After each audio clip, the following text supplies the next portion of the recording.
dari apa yang ada di diri dia, menurut aku itu bukan suatu kekurangan, Ya. tapi itu suatu kelebihan yang emang dikasih dan harus diasah. Yes.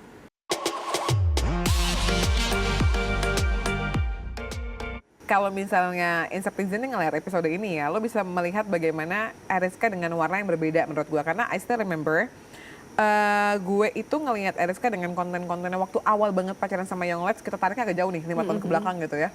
Itu bener-bener kayak, oh iya nih pacarnya Yonglek yang ini nih, gini. Bener-bener kayak lo mengimbangi banget ininya Yonglek gitu lah, auranya Yonglek. Sementara sekarang semakin menikah lo tuh kelihatan banget warnanya. Oh ya Eriska nih ya ibu rumah tangga. Bener-bener kayak gini nih warnanya Eriska nih gini. Lo ngerasa hal itu nggak? Iya, karena dia kan udah kontroversi ya Kak. Dan aku tuh sebenarnya anaknya yang nggak suka yang kayak gitu-gitu. Sorry nggak suka apa? Nggak suka yang ribut-ribut atau keramaian gitu-gitu. Jadi kan lebih ya udah nyantai aja sih, nggak ada yang mesti gimana-gimana juga. Oke. Nah biasanya kalau ketemu orang yang banyak kan kayak nggak gue santai aja gue yang ini. Kadang-kadang orang tersebut or typical orang yang kayak gitu itu mendem tau-tau duar gitu. Lalu itu termasuk yang kayak gitu? Iya. Aku tuh makanya jarang susah ya deket sama orang baru tuh. Itu. Karena kebanyakan mendem, tau-tau duar gitu ya. Nah, lo ngelihat yang Lex nge-handle seorang Eriska gimana tuh? Ketika di rumah duar gitu. Iya paling dia dipeluk aja sih, dia bilang sambil sabar nggak boleh kayak gitu-gitu. Dan kita juga melihat bahwa Yonglek ini sekarang quote unquote lebih kalem ya, karena kontroversinya lebih dari tahun-tahun sebelumnya lah begitu ya. Lo merasa ada andil Eriska kan di situ? Iya, karena aku bilang udah yang kita kan nggak usah yang gitu-gitu. Maksudnya aku tuh males hal yang ribut-ribut itu loh Kak. Ya. Atau cuman biar digosipin atau lain, aku nggak suka. Oke. Biar lebih tenang aja karena kita udah ada anak, mau gimana lagi gitu. Yes. Makanya juga untuk lo apa lagi? lo hadir dengan konten yang menurut gue beda banget gitu. Hadir sebagai seorang ibu rumah tangga, bahkan mungkin ada juga orang yang nggak tahu bahwa lo tuh adalah istrinya Yonglek.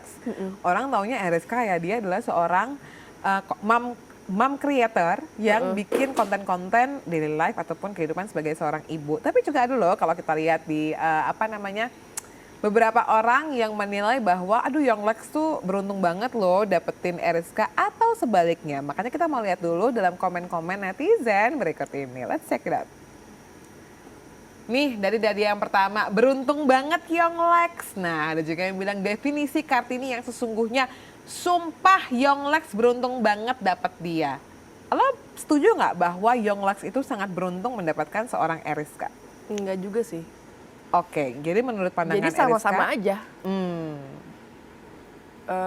Kalau misalkan orang bilang Yonglek yang beruntung dapetin Eriska, enggak juga. Terus kalau misalkan ada yang bilang Eriska beruntung dapetin Yonglek, enggak juga. Jadi kayak sama-sama aja Kak. Oke, let's make a deal. Orang bisa melihat ini kan karena melihat konten lo yang sebagai seorang keibuan. Kartini, kayaknya udah pas banget deh. Kalem, bisa ngurusin rumah tangga, terus juga punya karya, konten-konten dan segala macam. Itu point of view-nya dan kita bisa tanya ya sama, kita bisa lihat dan lo setuju gitu kan. Tapi kalau misalnya dari point of view kita balik gitu ya, Eriska yang beruntung mendapatkan seorang Yonglek, kira-kira kenapa ya Eriska ini beruntung mendapatkan seorang Yonglek? Karena dia pintar, oke, bertanggung jawab. Got it. Anything else? Baik ya. Menurut Eriska ini menarik jadinya ya.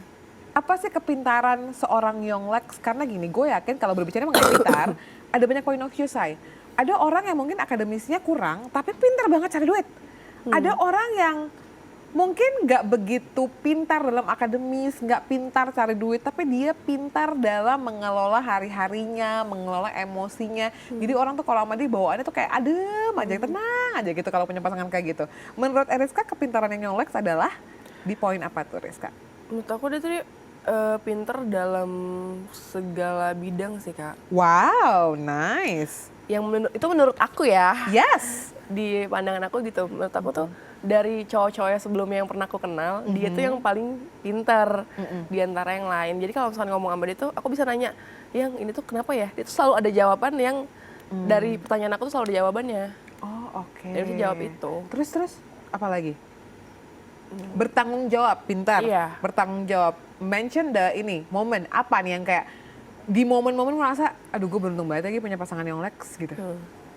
Ya dia bertanggung jawab sama aku sama anaknya. Kayak misalkan gini aja, kayak kadang-kadang waktu itu kan ya pasti tuh ya banyaknya yang nggak terlalu Betul, kan. I get the point. Tapi kalau Ya. itu dia nggak mikirin dia siapa, dia nikahin ya udah nikahin. Oke, that's the Tanggung first. jawab ya. Itu gue bisa bilang itu first moment pada saat kalian menikah. Pada saat mungkin ya sebagai anak muda melakukan kesalahan, dia tetap take the role untuk oke, gue nikahin gitu ya. Gue nikahin, gue bertanggung jawab dan sampai dengan saat ini. Iya. Ada momen lain nggak yang lo kayak iya lagi nih gue beruntung banget waktu itu gue say yes untuk nikah sama dia walaupun although it's Nggak ada sih.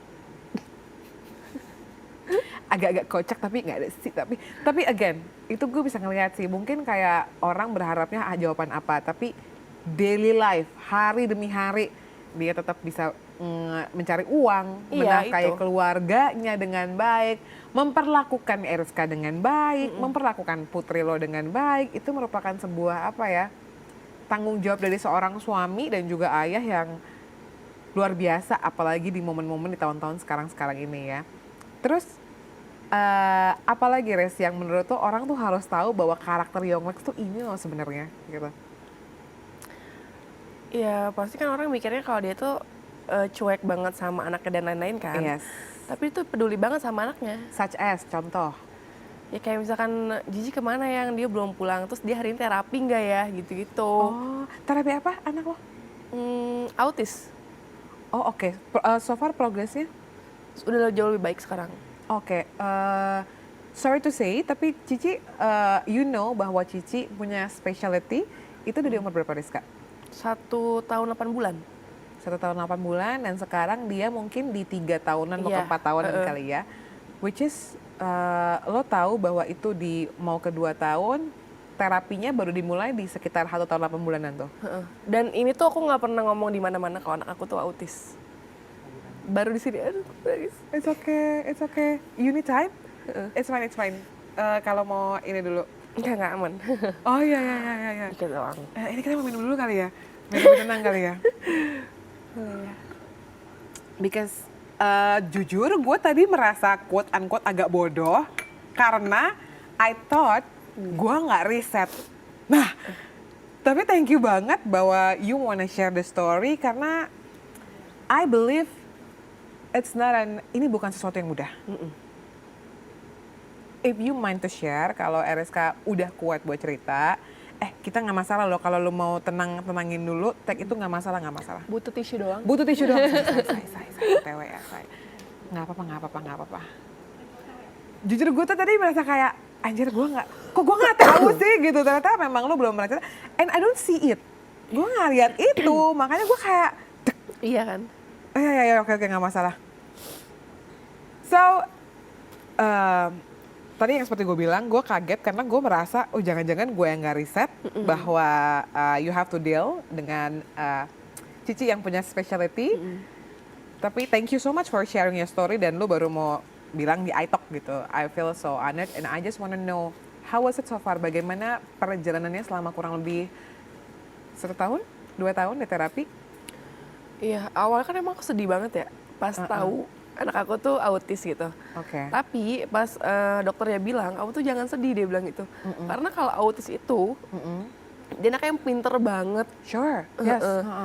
Tapi itu harus diasah. Jadi kayak misalkan di terapi gitu-gitulah Kak. Iya. Awalnya aku sedih, tapi pas akhirnya ternyata pas aku masuk ke tempat terapi itu, banyak banget Iya. yang aku tuh kaget, oh ternyata sebanyak ini anak-anak yang ASD gitu loh. Sorry, ASD itu apa ya panjangannya? Autis Syndrome? spectrum disorder gitu. Oke, autis spectrum disorder. Oke, sure. Terus. Nah jadi pas aku ke tempat terapi itu, oh ternyata nggak yang aku pikirin itu loh, nggak terlalu serem itu gitu. Masih bisa diobatin. Thank you. Nah akhirnya diterapi lah itu. Jadi kan dia juga telat ngomong kan. Oke, berarti momen di 1 tahun 8 bulan itu salah satu indikasi yang mungkin RSK tahu adalah ketika mungkin dia mengalami speech delay ya. Iya, itu. Nah, kemarin juga gue baru bawain beritanya Kak Gina. Ya, Kak Gina dengan putra pertamanya juga, salah satu yang ininya tuh struggle-nya Kak Gina sama Kak Ginos itu adalah ketika mungkin Mas Uta tuh ada speech delay-nya. Jadi, I believe you are not alone gitu. Jadi, dari speech delay itu, lo gimana tuh? Umurnya waktu itu 1 tahun 8 bulan. Oke. Kok di usia segini, sedangkan sepupu aku tuh ada anaknya seusia dia, lebih Seumuran. dikit lah, lebih bawah dikit. Tapi dia bisa ngomong, kok anak aku belum ya? Oh, Gitu. Terus akhirnya aku periksa lah ke dokter. Yes. Dokter pertama bilang kalau ini ciri-cirinya tuh, tapi kamu jangan sedih ya, dia bilang gitu. Anak kamu menurut aku autis, dia bilang gitu. Tapi kamu harus cek juga nih, jangan ke aku doang. Kamu harus cek beberapa dokter lah, minimal 3 dokter, biar mastiin, dia bilang gitu. Iya dok, kata gitu. Terus kalau anak autis kan biasanya sering shaking gitu kan. Oh iya, ada. Nah dia tuh begitu, dia sering shaking, terus kalau misalkan dipanggil tuh dia nggak mau nengok. Gitu. Nah akhirnya aku berobat ke beberapa dokter sampai ke apa tuh namanya, psikolog. Nah, dan akhirnya dia udah vonis kalau anak aku tuh emang autis, tapi tingkatan yang terendah. Jadi kalau misalkan diobatin bisa lebih mudah. Gitu. Tadi gue bilang, karena Cici tuh kan pasti mampir di konten lo ya, bukan yang lo tuh nggak memperlihatkan dia ada di konten lo, and we know Cici gitu. Jadi kayak, dan itu nggak kelihatan sama sekali menurut gue ya. Jadi gue kayak, hah? Serius? And then the moment, kayak anak normal. Iya, Bo, dan nggak apa-apa juga sebenarnya. Dan the moment lo tahu gitu sama Yonglex, gue penasaran bagaimana kalau perasaan seorang ibu kayaknya mungkin udah nggak ada kata-kata. Karena itu kayaknya, ibu nih anaknya lecet dikit aja dia bisa meraung-raung. Apalagi ternyata anaknya harus quote unquote punya tanggung jawab yang lebih besar daripada anak yang lainnya. Yonglex responnya gimana saat itu? Dia sih nggak nangis depan aku ya. Pastilah, pasti. Tapi dia kayak langsung cancel semua acara dia selama 1 minggu. Dari kerjaan dia, meeting dia semua. Tapi dia nggak nangis depan aku. Gitu. Ya karena emang kaget apa Kak? Kalau Sure. tahu anaknya kayak gitu. Tapi karena sekarang tuh ya kita udah biasa dan kita sudah terima itu. Jadi sekarang sih udah happy aja karena udah tahu kan solusinya, Ya, harus diterapi gitu. Ya, udah 2 tahun saya udah berjalan 2 tahun. Dan sekarang ya. tuh udah ngomong Kak. Amin, puji Tuhan ya.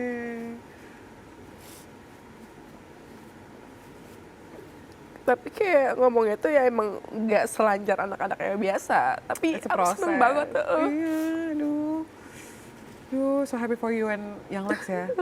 Serius deh. Jadi nangis. It's fine. Kalau butuh waktu untuk jawab lebih lama nggak apa-apa. Durasi kita berapa? 2 hari ya?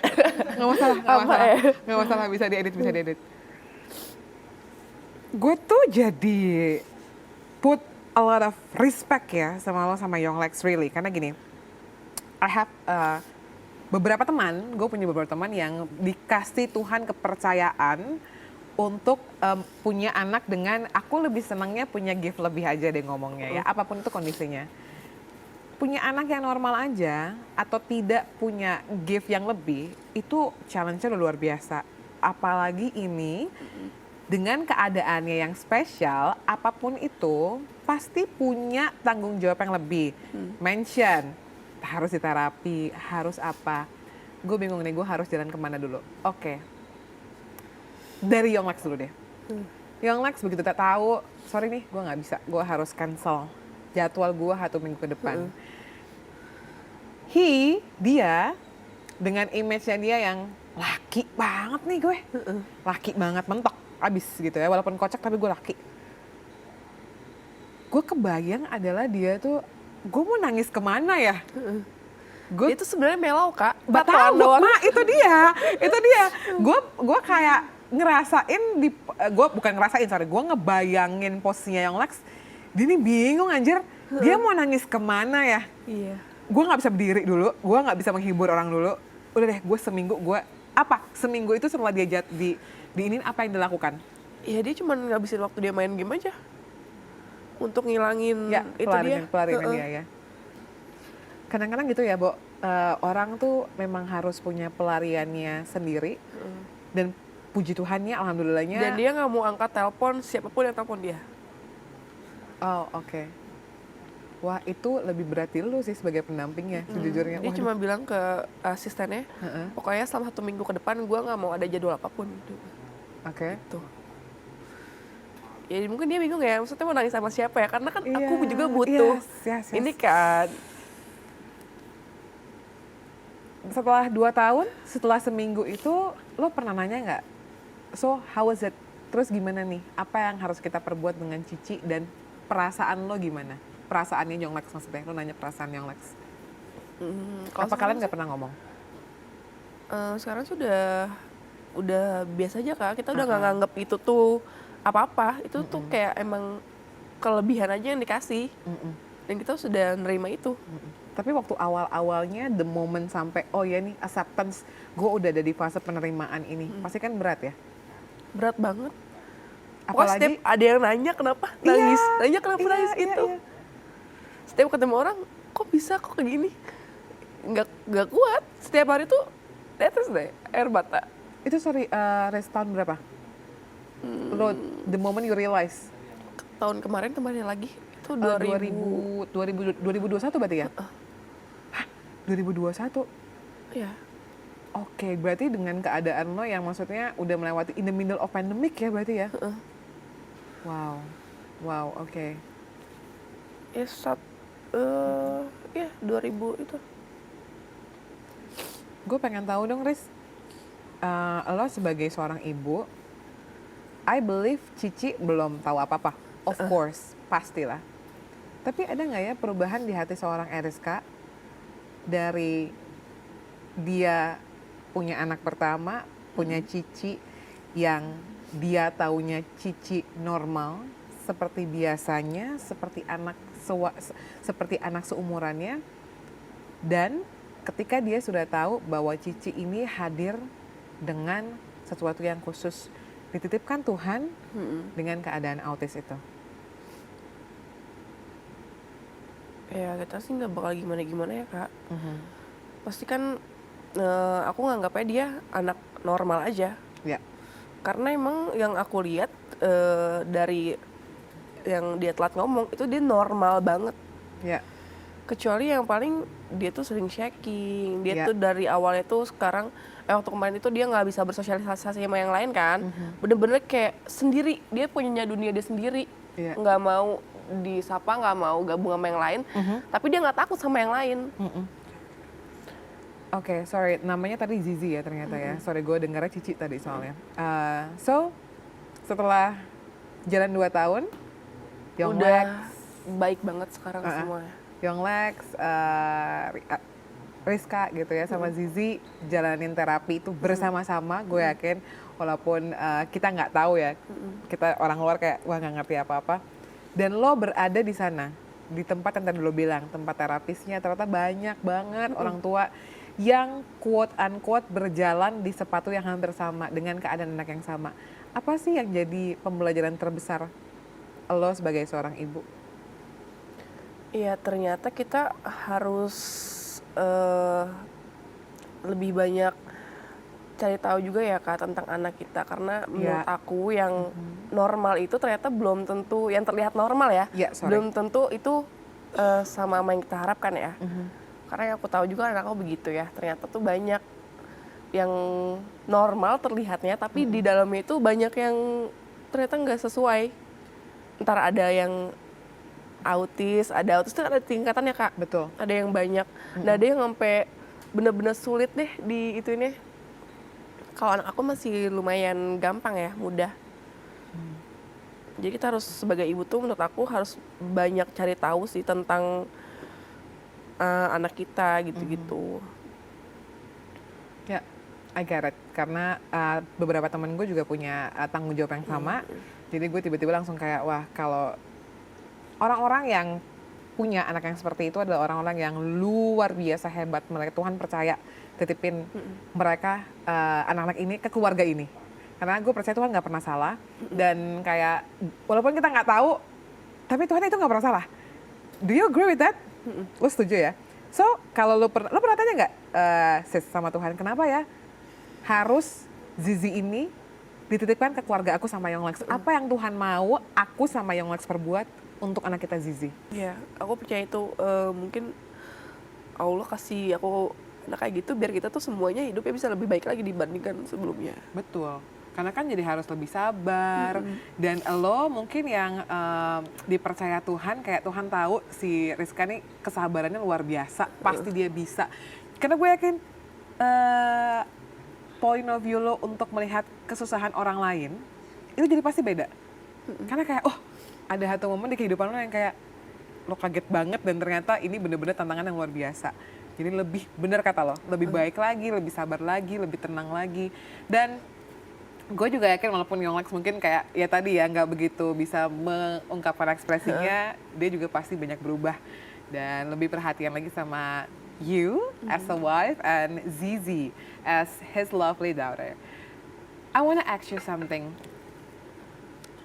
Kenapa baru sekarang Rizka mau cerita? Karena aku ngerasa ya kalau itu tuh bukan aib ataupun apa-apa. Dan aku nggak ngerasa itu malu.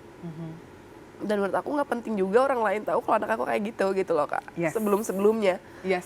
Jadi aku nggak pernah kasih tahu di konten aku dimanapun kalau Yes. anak aku emang kayak gitu. Tapi gue yakin sih setelah ini maksudnya you will receive, lo tuh bakal terima banyak banget dukungan.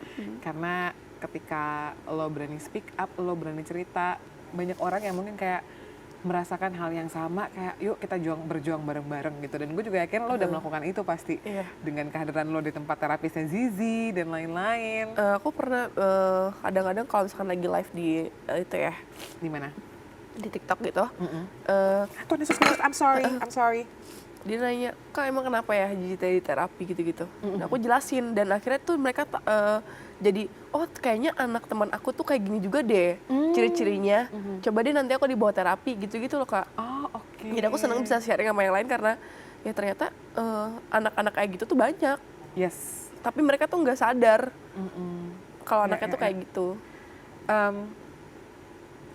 Again, gue yakin mudah-mudahan dari momen ini lo sharing gini, jadi lo makin punya tambah semangat lagi buat menjalani apa yang harus dijalani, and we celebrate progresnya dari Zizi. Sekarang udah bisa ngomong, terus udah bisa apa lagi progresnya Udah selama bisa terapi? bilang babe dan Ya, lain-lain. emang dasar si Yonglex nih. Oh, nggak masalah, bapaknya dia sendiri, oke, jangan protes.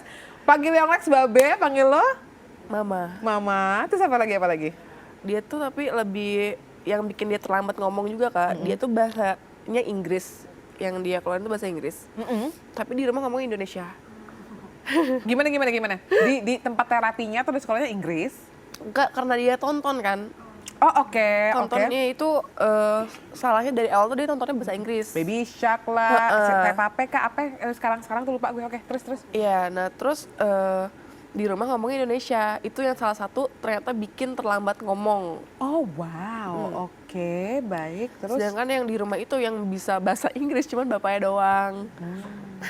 Kita yang seluruh rumah ngomong Indonesia. Warga sekitar bingung nih, adjustnya gimana gitu ya, nggak masalah. Emaknya jadi belajar bahasa Inggris. Terus apa lagi?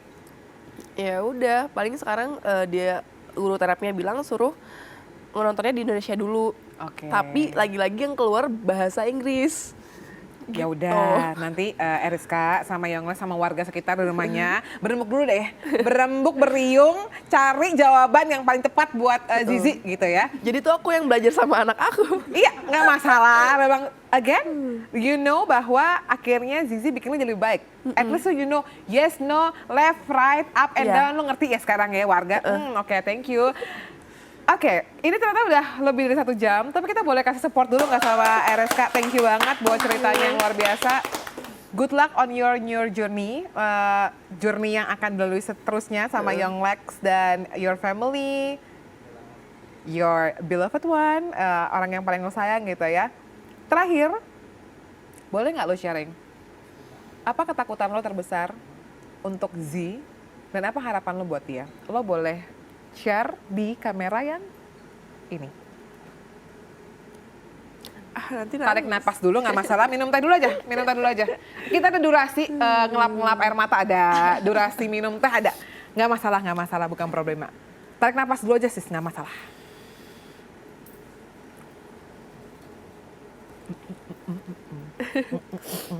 Dah. Nggak apa, tarik napas. Exhale. Ya, kuatin dulu. Nggak apa, serius nggak apa, beneran. Udah. Yang tadi Kak aku lupa. Apa ketakutan terbesar Rizka sebagai seorang ibu? Dan apa sebenarnya doa terbaik atau harapan terbaik Rizka buat si? Doa terbaiknya ya. Doa terbaiknya aku tuh pengen anak aku tuh jadi anak yang berguna Amin. bagi semuanya ya Kak. Ya. Terus yang pastinya It's okay, it's fine.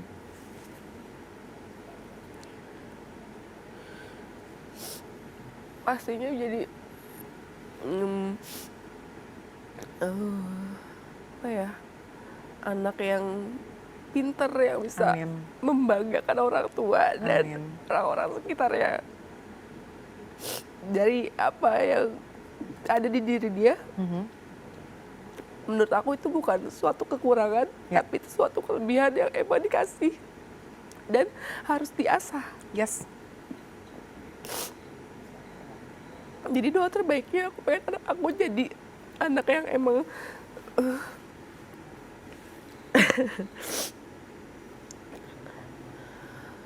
anak yang lebih bersyukur. Amin.